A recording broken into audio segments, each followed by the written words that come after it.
welcome back to the channel, and in this video we're doing a recap of Ready to Love Season 4, Episode 1, Meet the Singles Casting episode. So if you're new here, hit the subscribe button. If you like the video, hit that like button, and also drop a comment down in the comment section below because I like to engage with you guys. So without further ado, let's jump into this video.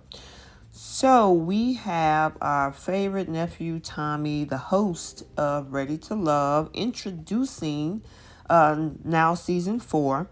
But it's a little bit different this time because he has his wife alongside him. Now, as we know, sometimes Tommy gets to sit down with the singles throughout the season and give his advice and his thoughts. I'm wondering if it's going to be the case where, maybe they'll throw his wife into the mix, talking to the ladies or even talking to the guys, kind of like a tag team throughout the season.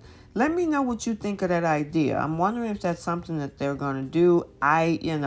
It seems like maybe not because I don't see anything from the previews to show otherwise.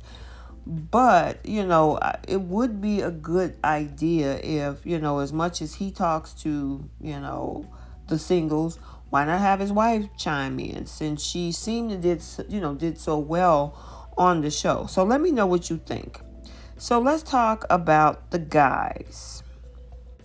So our handsome season 4 men are Joel, Jason, Ron, Diedrich, AJ, Troy, Christian, Khalil, and David.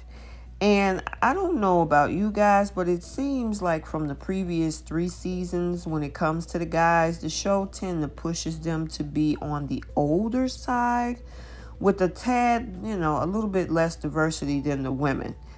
Their age ranges go from Jason, who's 36, and also Christian, who's 36, all the way up to Troy, who's 51. And then when it comes to work-wise, they definitely didn't have to put entrepreneur on everybody's name tag because Jason is a teacher. Joel is a drilling fluids engineer. And then, of course, we got someone who's in music, who's 38, and that's that producer from Chicago, AJ. So what about relationship history with the guys? Well, unlike previous season, these men seem a bit more kind of geared towards finding love. Many of them have been married. And, of course, them being divorced. I don't think we have anyone this season that is just haven't been married before.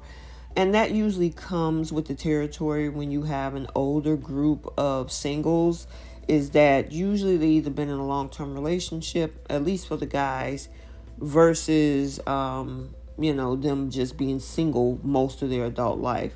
It's a little bit different for the women, however. However, we do have a widow, which is Joel. Joel, he lost, of course, his wife to cancer. I think it was stage 4 cancer. And then, of course, that left him with his kids. And that's a little bit different. It's going to be interesting to see if the women that he finds a connection with is going to be able to deal with someone. Hopefully he's gotten over the grief and things, but that definitely would bring a whole new challenge to everything. And then the other thing too that we should take notice of is that, as expected, people in their mid-30s to 50s, the majority, especially of the men, have kids. And in fact, many of them have at least 2. So even, having children now isn't an issue for the show. But pretty much between the divorces and those, there's just, they sold their wild oats, got that out the way, and now they wanting to grow with someone. The guys seem a little bit better than before in the previous seasons, but let's see how they interact with these ladies. So with the women, we have Vernicia, Chrysanthemum, Alexis, Stacy, Andrea, Liz, Ida, Tress, and Amber and Kyra. Now, when it comes to the women this season, it's pretty much clear it's definitely going to be some drama just by watching the previews. Now, I'll just hold the judgment. However, you hear somebody like Amber who says she has walls up from the past. Tressa being a comedian, and Liz, of course, who have been single for 17 years. And you're like, oh my God, here we go again. Now, I think the biggest issue is likely going to be the same one we've had since the beginning of the show, is that a lot of women noting that they have been cheated on and the baggage that comes with that. How are they going to deal with that and truly being ready to love? So, for example, putting somebody like Ida noting that they're very vocal when they're not happy. And some of these men are very particular about who they do and don't want, especially physically. It's going to be pretty interesting in, her situation. And, while there will be some women that may find love, the others will definitely fall into, just being pretty much drama and entertainment, it seems, and conversation for the viewers. We don't know for sure. It might surprise us. We might actually get some good couples out of this season. I'm hoping so. We got zero couples out of season 3. And I think maybe we got one out of season 2 that finally got engaged. But it's going to be interesting to see how these girls, come together with these guys. However, there was a shocking surprise, and that surprise is another single, which is Chris from season 3 returning. Now, you remember he was with Naya, and that whole thing blew up because of the whole finances and all of that. But with him being, kind of treated as a special, surprise, we didn't really see him much in any of the previews. So it's going to be interesting whether he's going to be in the final 3 or not. So, pretty much for the 3 seasons so far, there's always some drama between usually the oldest cast members and the youngest cast members.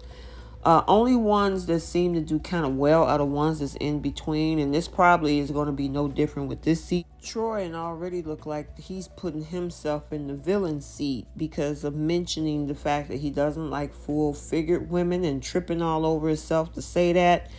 And for some of these women, it might be triggering, and vice versa. There's things that the women likely are going to do to trigger these guys. So at least in terms of ending up with someone who's a little too into their finances or the physicality, it can get real interesting down in Houston. Especially, because the show set up dates and they don't foster any of these people, kind of fixing things that's going on in their life. I don't know if you watch Temptation Island, but Mark Wahlberg is like a therapist over there to his folks. So, I'm wondering if there's something that, they can do to fix some of the things that they're working on within themselves.